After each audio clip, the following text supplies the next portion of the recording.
नमस्कार, मी डॉक्टर सचिन जांभरे। आज आपण आलो आहे माझ्या गावाला, जे गाव आहे मावळ तालुक्यातील बेवळ हे गाव। तर बेवळ गावच्या डोंगरामध्ये वाघजई हे जागृत देवस्थान आहे। तुम्ही बघू शकता, हे डोंगरामध्ये हे समोरचं वाघजा तांदळा आहे, तांदळा स्वरूपात ही वाघजई आहे।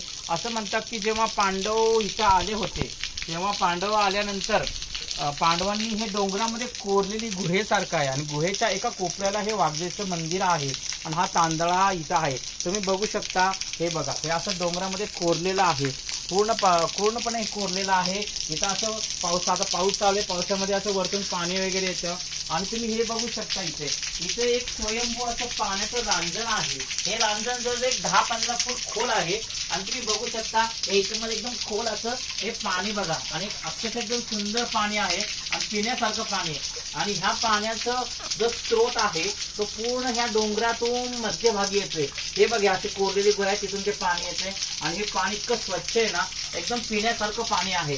आणि हे म्हणतात की हे पाणी पिल्यावरती बरेच आजार आपले निघून जातात। आणि हे बघा, असं निसर्गरम्य ठिकाण हे गाव आहे, हे गाव आहे बेबडो गाव। या गावाच्या डोंगरामध्ये हे ठिकाण आहे।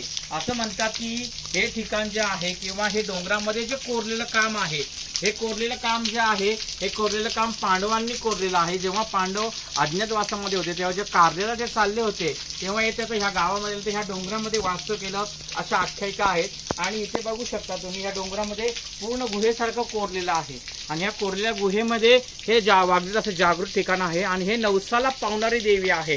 हे बघा, इथे नवसाला लोक असे म्हणतात की बाबा माझा नवस झाला पूर्ण की मी ते दगडी नंदी वाहतात, अशी इथं प्रथा आहे। हे बघा, तुम्ही नंदी बघू शकता, इथे जागृत असे नंदी आहे, जागृत ठिकाण आहे।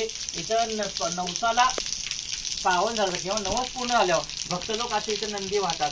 ही जुनी दीपमाळ जुन्या काळातली आहे, हे जुना तांदळा, तो एकदम जागृत जुना तांदळा आहे आणि खूप जागृत देवस्थान आहे, डोंगराच्या कपारीमध्ये आहे। पूर्वी असं म्हणतात इथं वाघ यायचा, या डोंगरामध्ये वाघ आल्यानंतर इथे एक झाड दिलं तुम्हाला, हे झाड हे या वाघूच्या पासणीच्या खाली आहे, तिथून ते झाड गेलं आणि ह्या झाडाच्या इथे वाघ असे वरखडे ओढायचा आणि ते वरखडे असे या झाडाला दिसत होते पूर्वी, असे आख्यायिका ह्या गावामध्ये जाते।